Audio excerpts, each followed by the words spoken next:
कवितेच्या ओळी लक्षपूर्वक ऐका.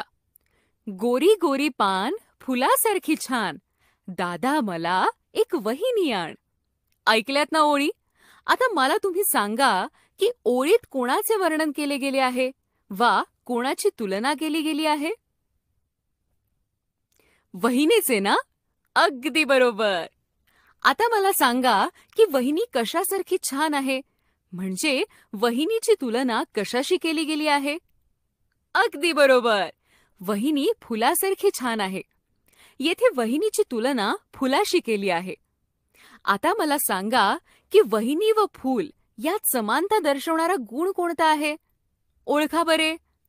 अगदी बरोबर. समानता दर्शवणारा गुण आहे छान. आणि हा समानता दर्शवणारा गुण कोणत्या शब्दाने व्यक्त होतो? बरोबर ओळखलत. समानता दर्शवणारा गुण सारखा या शब्दाने व्यक्त होतो. आता लक्षात ठेवा की ज्याची तुलना करावयाची त्यास व्याकरणात उपमान असे म्हणतात. म्हणजे वहिनी हे उपमान. ज्याच्याशी तुलना करावयाची ते उपमेय, म्हणजे फूल हे उपमेय. समानता दर्शवणारा गुण म्हणजे समान धर्म, म्हणजे छान हा शब्द समान धर्म होय. समानता दर्शवणारा गुण ज्या शब्दाने व्यक्त होतो त्यास साधर्म्यवाचक शब्द म्हणतात. म्हणजे सारखा हा शब्द साधर्म्यवाचक आहे. वरील ओळीत वहिनीची तुलना फुलाशी केल्यामुळे एक प्रकारचे सौंदर्य निर्माण झालेले आहे. यास व्याकरणात अलंकार असे म्हणतात. आता आपण अलंकाराचा अभ्यास करूया. आज आपण उपमा व उत्प्रेक्षा असे दोन अलंकार अभ्यासणार आहोत. सर्वप्रथम उपमा अलंकार.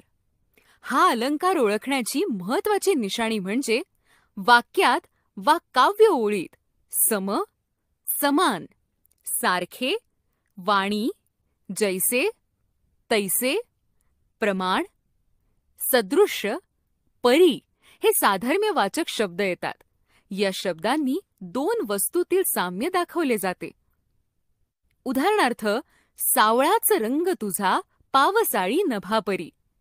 आता पहा, ओळीत परी हा शब्द आल्याने हे उपमा अलंकाराचे उदाहरण आहे. तुझ्या रंगाची तुलना केली गेली आहे म्हणून ते उपमान. तुझ्या रंगाची तुलना पावसाळी नभाशी केली गेली आहे म्हणून पावसाळी नभ हे उपमेय. समानता दर्शवणारा गुण रंग आहे म्हणून ते समान धर्म. समानता दर्शवणारा गुण व्यक्त करणारा शब्द आहे परी म्हणून